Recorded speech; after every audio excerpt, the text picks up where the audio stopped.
ગલુડી ધામ હનુમાન મંદિર। જય કષ્ટભંજન દેવ ધામ, કષ્ટભંજન દેવ મંદિર।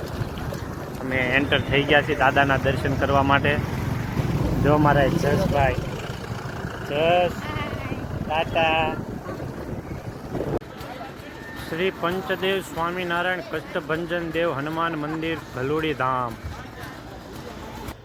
તો મિત્રો આપણે પહોંચી ગયા છીએ દાદાના સાનિધ્યમાં અને દાદાના આપણે આજે કષ્ટભંજન દેવના દર્શન કરીશું અને હું તમને કષ્ટભંજન દેવના દર્શન કરાવીશ। ત્યાં સુધી મારી સાથે બન્યા રહેજો। તો આપણે પહોંચી ગયા છીએ દાદાના સાનિધ્યમાં અને તમે જોઈ શકો છો પાછળ કષ્ટભંજન દેવના દર્શન માટે ભક્તો લાઇનમાં આવી રહ્યા છે અને તમે પણ વિડીયોના મારફતે કષ્ટભંજન દેવના દર્શન કરો અને જો ચેનલમાં નવા હો તો ચેનલને સબસ્ક્રાઈબ કરી વિડીયોને લાઇક શેર કરી અને કોમેન્ટમાં જય કષ્ટભંજન દેવ લખવાનું ભૂલશો નહીં।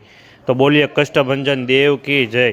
અને ત્યારબાદ આપણે મંદિરના પરિશ્રમની અંદર એક બીજું મહાદેવનું મંદિર આવેલું છે તેમના પણ હું તમને દર્શન કરાવીશ અને ત્યાં મંદિરના પરિશ્રમની અંદર ઘનશ્યામ મહારાજની માણકી ઘોડી પણ મૂકવામાં આવી છે અને તેમના પણ તમે દર્શન કરો। અને ત્યારબાદ આપણે શ્રી મનોકામના પૂર્ણ નર્મદેશ્વર મહાદેવ મંદિરના દર્શન કરવા જાશું અને આ તમે નિહાળી રહ્યા છો મહાદેવની લિંગ અને ભક્તો દર્શન કરી અને મનની મનોકામના પૂર્ણ કરી રહ્યા છે। સોમનાથ, મલ્લિકાર્જુનમ, મહાકાલેશ્વર, ઓમકારેશ્વર, વેદનાથમ, નાગેશ્વર, કેદારેશ્વર, ત્રંકેશ્વર, રામેશ્વર, ભીમશંકરમ, વિશ્વેશ્વર, દુષ્ણેશ્વર મહાદેવ, હર હર મહાદેવ, ઓમ નમો શિવાય। અને ત્યારબાદ મંદિરની પરિશ્રમની અંદર નાના મોટા સ્ટોલ છે ત્યાં અમે નાસ્તો કર્યા અને બાળકોને